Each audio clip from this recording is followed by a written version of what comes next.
رڼا د هیواد د نامتو ناول لیکوال خدای بخښلي نصیر احمد احمدي ناول دی چې زه حکمت ارین درته وړاندې کوم.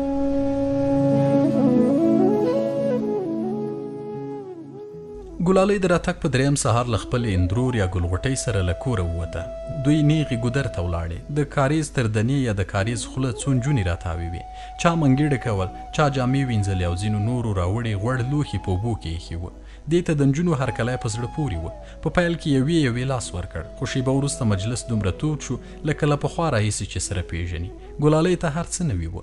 د نجونو ګڼ کمیسونه، د غوړو لوښو پر سر تاویدونکي کبان، د نږدې ولاړو هسکو سپیدارو سپینې لړزان د پاڼې او له خړ پوټي څخه راوتلې سپیرې تیږې، دا هر څه دې په لومړي ځل لیدل. ګلالۍ تر ډېره هلته ناسته وه. دې پرله پسې پوښتنې کولې. یوې پیغلې د خپل کمیس د ټټر کیسه راواخیسته چې 10 کلاوې زرتار او 6 ګردې شیشې پکې کار شوي دي. بلې بیا د خپلې چونډارې لمنې په ښکاره کولو سره خپل کمال وښود او یوې پیغلې چې ډېره ټوخېده د تناره له لوګي څخه یې ښه خوله نه وهله. له ګلالۍ څخه هم پوښتنې وشوې. ځینو د هغې بیا تکړو ویښتو ته اشاره وکړه. یوې د سپینو غاښونو او روښانه پوټکي راز وپوښت او یوې پیغلې هم د ژوندانه په اړه د معلوماتو غوښتنه وکړه. ګلالۍ د خپل ژوند په باره کې لنډه وغږېده. ویل یې چې د کورنۍ د هجرت په لومړي کال په لندن کې پیدا شوې او همالته لویه شوې ده. د پلار یوازینۍ لور ده. تیر کال یې 12 خلاص کړ او له پلار او مور سره یو ځای اوسي. ګلالۍ تر ډېره د کلي له نجونو سره کېناسته. له هغوی سره یې خبرې وکړې او کله چې بیرته له خپل اندرور سره د کلا په دروازه ننوته، جمال یې له خپل تره سره د کور په چوتره کې ولید. دوی سیوري ته ناست و او ملک د کلي د مکتب د سوځولو کیسه ورته تېروله. ګلالۍ د خپل تره تر څنګ کېناسته او ویل چې د نجونو له مینهناکو خبرو څخه یې خوند واخیست. دوی یوه شیبه خبرې وکړې. بیا یې یوه تور سیرلي ته پام شو چې د کلا په دروازه کې ولاړ و. سیرلی رامخته شو، منډه یې کړه او د چرګو د ګوډلې پر بام ودرېد. چرګو وارخطا یوې او بلې خواته منډې کړې. د ملک تندی تریو شو، خو مخکې تر دې چې څه ووایي په وره کې یوه کوچنۍ نجلۍ ښکاره شوه. د جمال رنګ سور شو. د ملک د تندي ګونځې هم ژورې شوې. خو ګلالۍ په خوشحالۍ وویل او دا هماغه نجلۍ ده چې موږ د راتګ په لومړۍ ورځ د غونډیو په لمنو کې ولیده. وروسته یې ملک ته وکتل. کاکا دا څوک ده؟ ملک چیغه کړه. وباسه سیرلی وباسه. د ګلالۍ غومبرې سره شول. دې په لومړي ځل د خپل تره خوش کلی ده. نجلۍ ته یې وکتل. هغې پخوانۍ زړې جامې اغوستې وې. په لاس کې یې یوه نرۍ لښته ښکارېدله او وارخطا وه. وروسته په لړزان د ګامونو د سیرلي خواته ورنږدې شوه. سیرلي اخور ته ور ټوپ کړ. یوې غوا خپل زنځیر وشکاوه، په سطل کې وخته او چوترې ته نږدې لمر ته هوار شوي پیاز سره تیت کړل. ملک په کاوړ یا غوسه ولاړ شو، خو مخکې تر هغه جمال منډه کړه او د سیرلي مخې ته ودرېد. سیرلي لنډه دوره وخوړه او ښوی له دروازې ووت. جمال نجلۍ ته وکتل. د هغې تر خړو سترګو راګرځېدلو تورو بڼو یې زړه ولړزاوه. د چوترې خواته یې ورمیښ کوږ کړ. ملک په راوتلو رډو سترګو ورته کتل. بیرته نجلۍ ته سترګې ورواړولې. هغه وارخطا وه. ټول بدن یې پړک یا لړزې اخیستی و او باڼه یې رپېدل. جمال ورو وویل درځه. نجلۍ په رېږدېدلو ګامونو روانه شوه. جمال هم حرکت وکړ. ملک چیغه کړه پرېږده یې. جمال مخ ور واړاوه. دروازه پورې کوم. بیرته نجلۍ ته وکتل. هغه د ده تر څنګ روانه وه. جمال ورو وویل د چا لور یې؟ د ابۍ. د جمال تندی تریو شو. نجلۍ له دروازې ووته. جمال پسې وکتل. په ډیران کې څو میږو او وزو خولې وهلې. جمال دروازه پورې کړه. شاته یې وکتل. پلار یې د غوا زنځیر ته تیږه نیولې وه او ګلالۍ په چوتره کې د ده له خور سره خبرې کولې. جمال ورنږدې شو. ګلغوټۍ ته یې وکتل او ویل. خور یې په بیړه وپوښتل کومه نجلۍ؟ دا اوس چې په سیرلي پسې راغلې وه. ګلغوټۍ وارخطا شوه. لالا ما ونه لیده. ګلالۍ په حیرانۍ وپوښتل د هغې پیژندل ولې درته مهم دي؟ جمال څه ونه ویل. سر یې وځړېد او د کلا د لویدیځ کونج لور ته روان شو. د کلا په 4 کونجونو کې هسک برجونه ولاړ وو. جمال په خړو زینو وخوت. یو برج ته ورننوت. هلته یوه وړه کوټه وه چې د کلي خواته یې یوه اورسۍ درلوده. د کوټې ختیځ لوري ته یو کټ پروت و. لویدیځ دیوال ته یو زوړ بایسکل ولاړ و او د کوټې په منځ کې څو زاړه ټیمان، د خرې یوه کته او خیرنې پلاستیکي کڅوړې ښکارېدلې. جمال یوه شیبه د کوټې په منځ کې ودرېد. ده ته تېر یادونه ور په زړه شول. یو وخت به په دې کونج کې د ژمي لپاره مڼې ساتل کېدې. په چت کې به د انګورو کتارونه ځوړند وو او جمال به ډېر وخت په برج کې ناست او له خپل پلاره په پټه به یې میوه خوړه. جمال ورو د ورسۍ خواته ورنږدې شو. له پاسه یې کلي ته وکتل. په 10 کاله کې کوم د پام وړ بدلون نه و پکې راغلی. یوازې خړ کورونه ډېر شوي وو. د جومات تر مخ د توت د پخوانیو لویو ونو پر ځای اره شوي منډان ښکارېدل او کلي هغه پخوانی شینوالی نه درلود. ناڅاپه یو څه ور په زړه شول. له ورسۍ څخه یې سر ویست، کیڼ لوري ته یې وکتل. له کلي وتلی په دښته کې یو زوړ چمبر ښکارېده. جمال شیبه د چمبر ولاړو دیوالو ته ځیر و. سرونه یې خوړل شوي وو او په ظاهره د ژوند کومه نښه نه پکې ښکارېده. بیا یې یو درب واورېد. په بیړه یې شاته وکتل. ګلالۍ د کوټې په منځ کې ولاړه وه. جمال په وارخطایۍ وویل: ته دلته څنګه راغلی؟ ګلالۍ وخندل په خپلو پښو. جمال تندی تریو کړ. دلته ستا راتګ ښه نه دی. د ګلالۍ شونډې وځړېدې. مخ یې واړاوه. غوښتل یې چې په زینو ښکته شي چې جمال تر مټ ونیوله. ورو یې وویل: چا ولیدې؟ نه، خو ته باید پام وکړې. ګلالۍ چیغه کړه: زه ستا نامزاده یم. جمال په بیړه د هغې پر خوله لاس کېښود. یو ګام یې واخیست. له پورته یې لاندې وکتل. په انګړ کې هیڅوک نه و. ورو یې وویل: هلته کوم خبره نه وه. غاړه په غاړه به سره ګرځېدو، خو دلته باید یو څه احتیاط وکړو. د ګلالۍ سر وځړېد. ورو یې وویل: ته ډېر خفه پورته راوختې. جمال د هغې په تور ویښتو کې ګوتې تېرې کړې. اوږدې غاړې ته یې خوله ور نږدې کړه، خو ګلالۍ ټټر ته لاس ونیو. شاته شوه او په شرمېدلي غږ یې وویل: تر اوسه خو دې ماته نصیحت کاوه. جمال وخندل. ګلالۍ وویل: لاړم. له دې سره یې ګام واخیست، خو بېرته ځای پر ځای ودرېده. جمال مسک شو. پښېمانه شوې؟ ګلالۍ وویل: په چوتره کې د خور پیالې ټولوي. جمال خپله غړۍ اوږده کړه. بېرته په خپل ځای ودرېد. ورو یې وویل: ښه، نو یوه شېبه متله شه. ګلالۍ د ورسۍ خواته ور تېره شوه. کلي ته یې وکتل. د ځینو بامونو پر سرونو د زوزو ګنبدې یا بارونه ایښي وو او څو دیوالونه په تپل شوو خوشایو ژېړ وو. ورو یې وویل: آیا کوم بل داسې هېواد شته چې اوسېدونکي په خوشایو اور بل کړي؟ جمال هغې ته ور نږدې شو. تر څنګ یې ودرېد او شونډې یې وخوځېدې. نه پوهېږم. ګلالۍ یوه شېبه غلې وه. وروسته یې پام څو هلکانو ته ور واوښت چې سره لمر ته یې مردکۍ کولې. ورو یې وویل: پلار دې ویل چې دلته ښوونځی نشته. تېر کال چا وسوځاوه. ګلالۍ یوه شېبه غلې وه. بیا یو ناڅاپه وویل: نشي کېدی چې د کلي ماشومانو ته درس ووایو؟ جمال په حیرانۍ سره هغې ته وکتل. ګلالۍ خپله خبره پسې وغځوله: موږ 4 میاشتې وخت لرو. ډېره موده ده. یو څه خو به زده کړې. د جمال شونډې وخوځېدې. خو زه نشم کولی. ولې؟ دلته ناروغۍ ډېرې دي. همدا نن 2 کلیوال راغلي وو. یوه یې ژېړی درلود او بل هم په وچکۍ اخته و. ښه به دا وي چې د دوی درملنه وکړم. ګلالۍ وخندل: دا هم نیک کار دی. ته دې خپله ډاکټري کوه او زه به هم له کاکا څخه وغواړم چې د لیک لوست لپاره یوه کوټه په واک کې راکړي. ملک د ګلالۍ غوښتنې ته نه ونه ویل.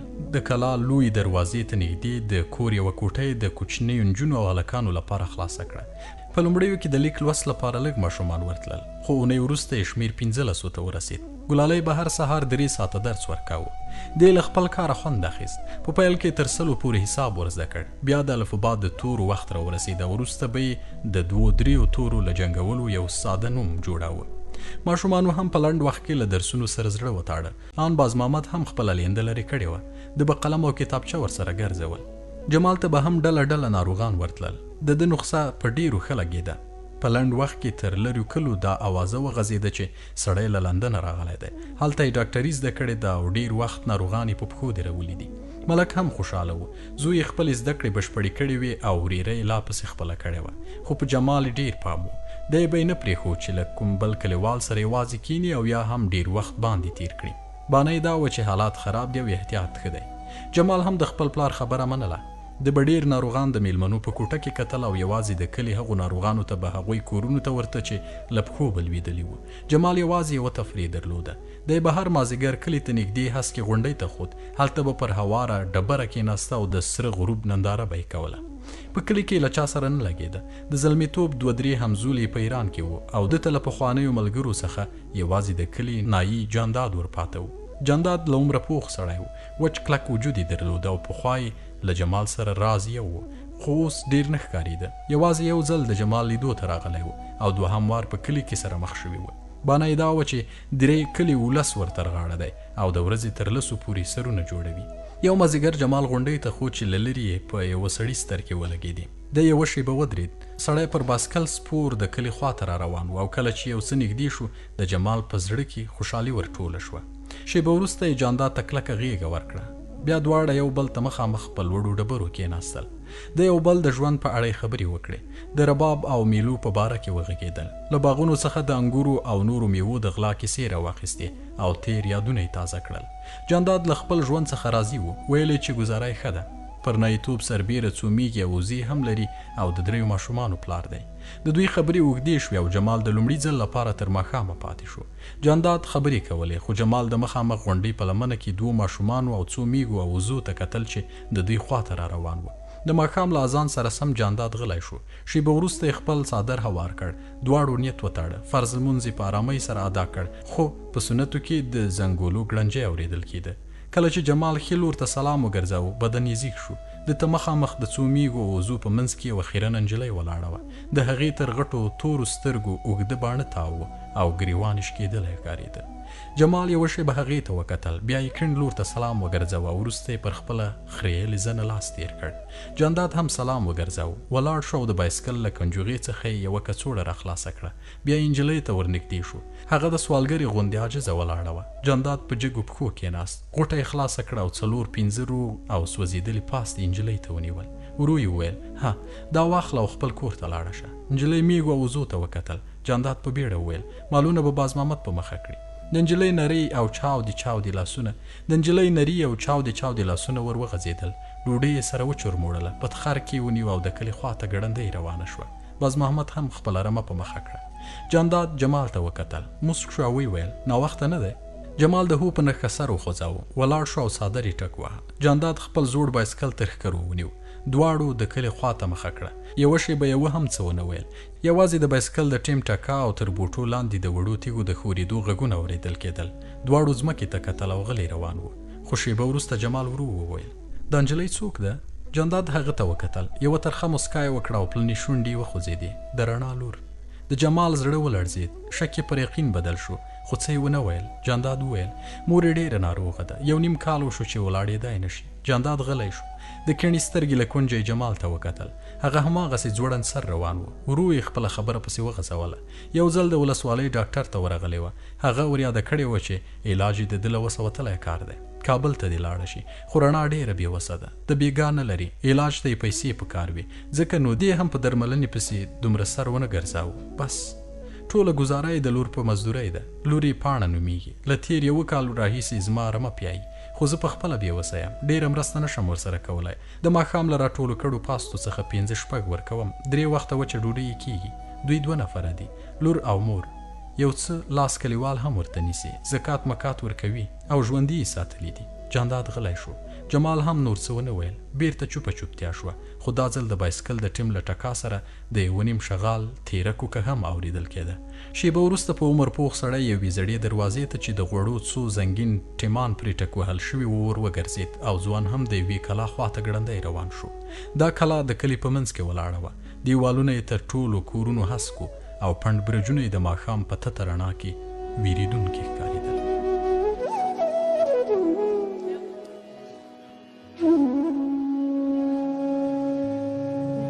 د ټولګي په توره دړه لیکل شوي وه زموږ هیواد افغانستان دی. موږ له خپل هیواد سره مینه لرو. موږ سوله غواړو. په غولې څو ماشومانو پلتې وهلې وې. کله کله به یې سرونه پورته کړل. دړې ته به یې وکتل او لاندې د کتابچو په سپینو پاڼو به یې څه ولیکل. ګلالۍ د ټولګي د لوی ورسۍ تر څنګ ولاړه وه. دې تر شیشې ورهاخوا د تیز باران ننداره کوله. باران د کلا په منځ کې لوی ډنډونه جوړ کړي وو. څاڅکې به پر خړو اوبو لګېدل. ډومبکي یا پوکاڼې به یې جوړول او بیا به دا ډومبکي نورو څاڅکو له منځه وړل. ګلالۍ ته دا خړ ډنډونه او د لرګي ناوې په زړه پورې وې. دې ته د لندن بارانونه ور په زړه شول.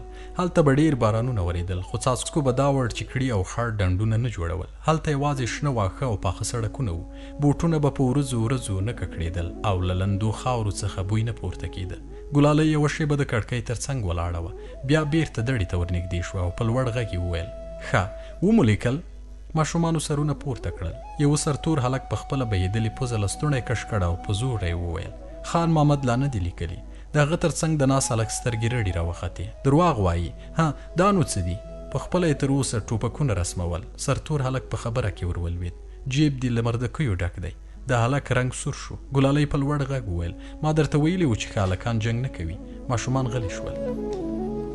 ګلالۍ تخته پاکه کړه. وروسته یې په دړه څو د جمع سوالونه ولیکل خو کله چې ماشومانو ته مخ ور واړو ټولو د وره خواته کتل.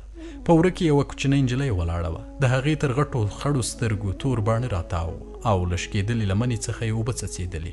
ګلالۍ په بیړه هغې ته ورنږدې شوه. تر څنګ یې ودرېده، خو مخکې تر دې چې څه ووایي د ماشومانو له منځه یې وغږ کړ: معلم صاحب، دا پاڼه نومیږي، پلار یې په زړه کلا کې پوډرو مړ کړ. ټولو ماشومانو وخندل.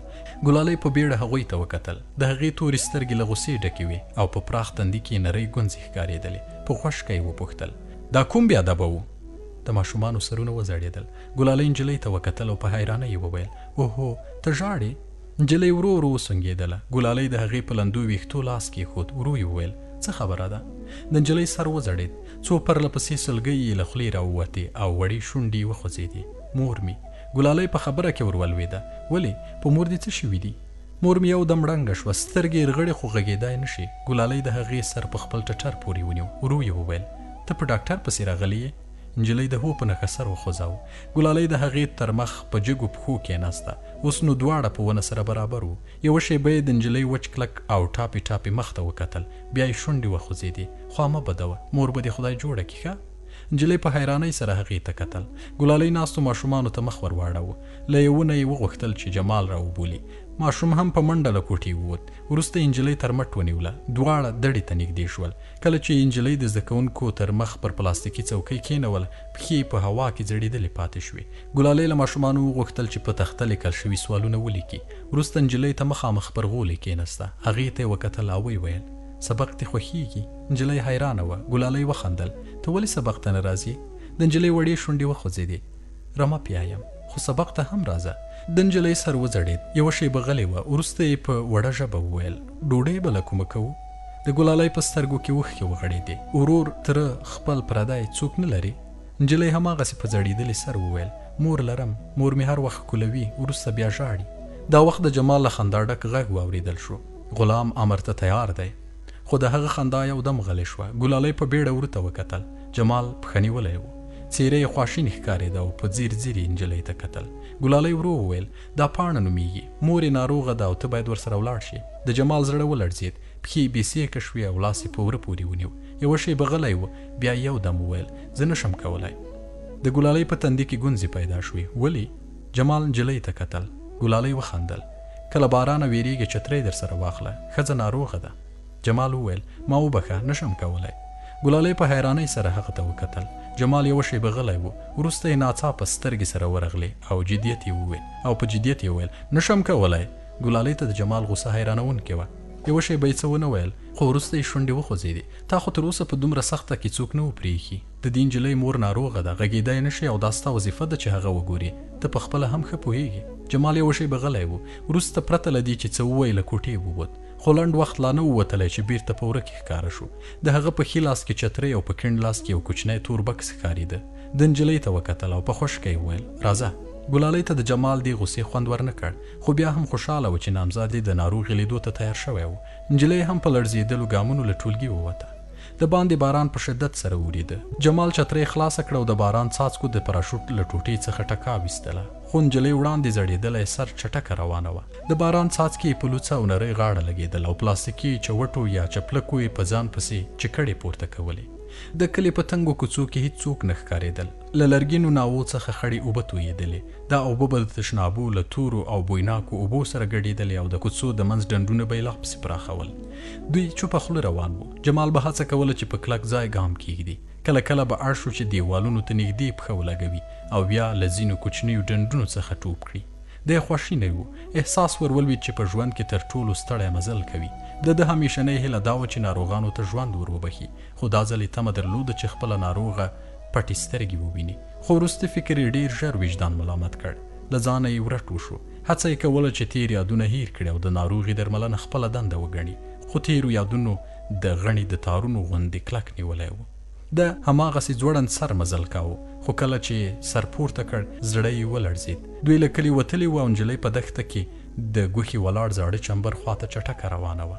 جمال یوه شېبه ودرېد. د فکر کوه چې په دې زړه ویرانه کې به اوس څوک نه اوسي. هلته به یوازې سپي بچي زېږوي او د دښتې مږو بغارونه پکې جوړ کړي وي. خو اوس هلته چا ژوند کاوه او دی باید یو ځل بیا باید دې کنډوالې ته ورغلی وای. ځکه یې بیرته ګام پورته کړ، خو دا ځل یې پښې تر پخوا درنې ورته وایسېدې. احساس ور ولوید لکه په پوندو پسې چې وزنونه تړلي وي او یا هم په اوسپنیزو بوټونو کې روان وي. د په ستونزه ساه اخیسته، خو هر رنګه چې و دی باید په نجلۍ پسې تللی وای. نجلۍ په یوه وړه دروازه ننوته. جمال هم هغه تعقیب کړه او کله چې ځان د چمبر په منځ کې ولید په زړه کې یې ویره ننوته. د په ځینو انګریزي وحشتناکو فلمونو کې دا ډول زړې ویرانې لیدلې وې. په داسې ځایونو کې به یوازې ارواوې اوسېدلې. دوی اوږدې داړې درلودې، انسانان به یې تښتول، بیا به یې دا ډول زړو کنډوالو ته وړل او هلته به یې د هغوی وینې څښلې. جمال یوه شېبه په انګړ کې ودرېد. د ړنګو دیوالونو سرونه لاندې وو. د پخوانیو کوټو پر ځای د خاورو ډیرۍ ولاړې وې. دروازې ته نږدې کدانه ړنګه وه. رالوېدلې پخڅې یې لوګي وهلې وې او غټې تورې لوټې داسې ښکارېدې لکه یوه لویه اورلګېدنه چې پکې تېره شوې وي. جمال فکر په مخه کړ، خو وروسته یې په ښي غوږ د باران څاڅکی ولګېد. په بیړه یې پورته وکتل. چترۍ کیڼ لور ته کږه شوې وه. بیرته یې سر ښکته کړ. په وره کې یوه نجلۍ ولاړه وه او ده ته یې د مرستې په تمه کتل. د نجلۍ شاته تپه تیاره وه، هېڅ هم نه ښکارېدل. دا خلاص ور او دا تیاره هغو سمڅو ته ورته و لکه پخوانیو انسانانو چې ژوند پکې کاوه. نجلۍ یوه شېبه ولاړه وه او بیا په تیاره کې ورکه شوه. جمال هم حرکت وکړ. چترۍ یې خړ او لاندې دیوال ته ودروله او کله چې په وره ننوت اړ شو چې سر ټیټ کړي. هلته توره شپه وه. له دیوالونو څخه سوړ او نمجن بوی لټېده. د موږکانو بچوڼې ورو ورو چونګېدل. جمال نه پوهېده چې پر کومه لاړ شي. یوه شېبه ودرېد. سترګې له تیارې سره اشنا شوې. د تنګ دهلیز دواړو خواو ته دوه لرګینې زړې دروازې ولاړې وې. دی حیران و چې کوم یوې ته لاس ور وغځوي، خو دا وخت یې د نجلۍ ژړغونی غږ په غوږو ننوت. مورې سترګې رڼې که، ما ډاکټر درته راوست. د جمال زړه ولړزېد، خو د نجلۍ په خبرو یو څه خوشحاله شو. د هغې په وینا د ښځې سترګې پټې وې. ورو یې دروازې ته لاس ور وغځاوه. د دروازې غنجا یې په زړه کې نری څړیکه تېره کړه. جمال یوه شېبه ودرېد. د کوټې په خړه دره یوه ښځه پرته وه. د هغې سر ته د لرګي یو زوړ صندوق ایښی و. څنګ ته یې څو خیرنې بړستنې ښکارېدلې او له دیوالونو څخه څو ځایه کاږل رالوېدلی و. نجلۍ ژړل او په وړو لاسونو یې د ښځې ډنګرو اوږو ته ټکانونه ورکول. مورې سترګې رڼې که، ما ډاکټر درته راوست. مورې. جمال یوه شېبه دوی ته وکتل. نجلۍ د خپلې مور پر ټټر ورټیټوه. هغې ژړل او کوچني وجود یې د ښځې څېره له دیده پټوله. جمال ورو ورنږدې شو، خو کله چې سترګې د ښځې پر مخ ولګېدې یوه شېبه یې په زړه رحم غلبه وکړه او په سترګو کې یې بې اختیاره اوښکې راډنډ شوې. زړه ته یې نه لوېده چې دا دې رڼا وي. د ښځې سترګې پټې وې. په څېره یې یوازې خړ پوستکی پروت و او د غومبرو هډوکي یې راختلي ښکارېدل. جمال د هغې تر څنګ کېناست. کوچنی هماغسې ژړل. جمال د نجلۍ پر اوږه لاس کېښود. ګوتو یې یوازې راوتلي هډوکي لمس کړل. نجلۍ څنګ ته شوه. جمال د پرتې ښځې نبض وکوت. د لاس رګونه یې ورو ورو خوځېدل. بیا یې د کوچني بکس زنځیر کش کړ. د فشار د آلې چسپ یې د ښځې تر ډنګر مټ راوګرځاوه. شېبه وروسته یې نجلۍ ته وکتل او ویې ویل، مه ژاړه، فشار یې ټیټ دی، ښه به شي. له دې سره د پرتې ښځې زګیروی شو. د هغې ښي لاس حرکت وکړ. نری او بې سیکه ګوتې په داسې بڼه وخوځېدلې لکه څوک چې په تیاره کې څه لټوي. خو وروسته یې لاس له حرکته ولوېد. د جمال په زړه کې یو ځل بیا تېر یادونه ورتازه شول. د رڼا غږ یې په غوږو کې انګازې پورته کړې. ستا غږ زما غوږونو نه، زما زړه ته ننوځي. جمال د نجلۍ په ژړغوني غږ ټکان وخوړ. دا یاکس دی، د ولسوالۍ ډاکټر ورکړی و. جمال په بیړه هغه ته وکتل. ولاړ شو. تور پلاستیک یې د کوټې د یوازینۍ درسي رڼا ته پرانیست. په ځیر یې عکس ته وکتل. په تور پلاستیک کې د پښو سپین او نري هډوکي ښکارېدل. سر یې 2-3 ځله وخوځاوه او بیرته د پرتې ښځې تر څنګ کېناست. خو کله چې د ښځې مخ ته وکتل رنګ یې ژیړ شو او په زړه یې سستي راغله. د ښځې غټې خړې سترګې چې اوږده باڼه ترې تاو وو رڼې وې. هغې په ځیر ځیر جمال ته کتل. د ښځې په سترګو کې کوم بدلون نه و راغلی، یوازې له غمه ډکې وې. اوښکې پکې رغړېدلې او په څېره کې له دغو ځلېدونکو سترګو پرته د ژوند کومه بله نښه نه ښکارېدله. د ښځې شونډې څو ځله ولړزېدې. وروسته یې په سختۍ وویل، ته لا هماغسې ښکلی یې. جمال په بیړه ولاړ نجلۍ ته مخ ور واړو. داسې ورته وایسېده لکه هغه چې د دې خبرې په معنا نه وي پوهېدلې. نجلۍ ورو ورو ژړل. بیرته یې پرتې ښځې ته وکتل. تنده یې تریو کړ او په خوشکه یې وویل، ته خو خبره یې، ما کوژده کړې. ښځې سترګې پټې کړې. د هغې د سترګو له کونجانو څخه څو رڼو څاڅکو منډه واخیسته او د غوږ له پاسه په ګڼو تورو ویښتو کې پټ شول. پرته له دې چې سترګې رڼې کړي، په ستړي غږ یې وویل، خو پر ما لا تر اوسه ګران یم. د سړي رنګ سور شو. نجلۍ ته یې وکتل او ویې ویل، مور دې تبه لري. په داسې وخت کې هر ناروغ چټیات وایي. وروسته یې بېرته پرتې ښځې ته مخ ور واړو. د هغې پر خړو شونډو یوه ترخه مسکا پرته وه. جمال ورو وویل، زه دومره وخت نه لرم چې ستا چټیات واورم. له دې سره یې بکس ته لاس کړ او میخ ته ورته یوه تیره ستن یې راوایسته. بیا یې ستن د ښځې په خیرنو پوندو څو ځله ووهله. د هغې څېرې ته یې وکتل. ښځې د چت تورو دود وهلو لرګیو ته وچې سترګې نیولې وې او په څېره کې د درد کومه نښه نه ښکارېده. وروسته یې پر ستن د ښځې زنګنونه ووهل او ورو یې وویل د کوم درد احساس کوي؟ د ښځې شونډې وخوځېدې. نه. بیا یې له هغې څخه وغوښتل چې پر اړخ واوړي. ښځې په زحمت څنګ بدل کړ. وړې نجلۍ په حیرانۍ ورته کتل. جمال د هغې د ملا په لاندینۍ برخه څو پرلپسې ستنې ولګولې. بیا یې وپوښتل اوس څنګه؟ د ښځې ځواب منفي و. جمال له هغې څخه وغوښتل چې بیرته ستونې ستغ پرېوځي. وروسته یې له بکس نه یو امپول یا پیچکاري راوایست. پلاستیکي ستن یې له رڼو اوبو ډکه کړه او کله چې تیره ستنه د هغې د لاس پر راوتلې شنه رګ کې ننیستله ورو یې وویل دا د راتلونکو دردونو لپاره ښه ده. ښځې هماغسې چت ته کتل. جمال پر یوه کوچني کاغذ څه ولیکل. کاغذ نجلۍ ته ونیو. شونډې یې وخوځېدې. دا دوا به یې دردونه ونیسي. د ښځې خواشینی غږ واورېدل شو. ګرانه ده؟ جمال مخ ور واړاوه. ښځې د پخوا غوندې چت ته کتل او خړې سترګې یې اوښکو ځلولې. وروسته یې په داسې غږ لکه له ځان سره چې خبرې کوي وویل دا دواوې ما نشي جوړولی. زه 10 کاله مخکې لا مړه شوې یم. 10 کاله مخکې. زه ستړې یم، ډېره ستړې. غواړم چې ویده شم د تل لپاره. ښځه غلې شوه. د هغې له سترګو اوښکې وسوځېدې. وروسته یې ولاړې نجلۍ ته وکتل. یوه شېبه غلې وه. بیا یې ورو وویل تا به خدای ته وسپارم. نجلۍ ژړل. دا وخت د بکس د ځنځیر د کشېدو غږ واورېدل شو. ښځې ورو ورمیږ کوږ کړ او په زحمت یې وویل بیا به دې ووینم. سړي لنډ ځواب ورکړ نه. له دې سره ولاړ شو. ګام یې واخیست خو یو دم ودرېد. پرته له دې چې ښځې ته وګوري ورو یې وویل یوه خبره واوره. ما کوژده کړې او بیا څوک راپسې راونه لېږې. د ښځې شونډې وخوځېدې خو په یوه شرط. جمال ترڅنګ ورته وکتل. ښځه یوه شېبه غلې وه. د هغې په خړو سترګو کې اوښکې ډنډ وې. بیا یې په مړاوي غږ وویل یوازې یو ځل راته ووایه چې درباندې ګرانه یم. جمال غلی و. ښځې وویل یوازې یو ځل راته ووایه چې درباندې ګرانه یم. یو ځل د جمال شونډې وخوځېدې. نه زه له تا نه ورټ یا کرکه لرم. ولې؟ جمال نجلۍ ته وکتل. بیرته یې ښځې ته مخ ور واړاوه. په دې ته هم ښه پوهېږي. ښځې غوښتل چې څه ووایي خو سړی له کوټې وتلی و. د باندې تیز باران وریده خو دا ځل د جمال په لاس کې چترۍ تړلې پاته وه. د ده له تورو ویښتو رڼې اوبه څڅېدلې. پرته له دې چې پر کلک ځای ګام کېږدي او بیا هم له خړو اوبو ټوپ کړي ځوړند سر روان و. د هغه په سترګو کې اوښکې رغړېدلې او په سپینو پایڅو پورې توره او بویناکه خټه سریښ و.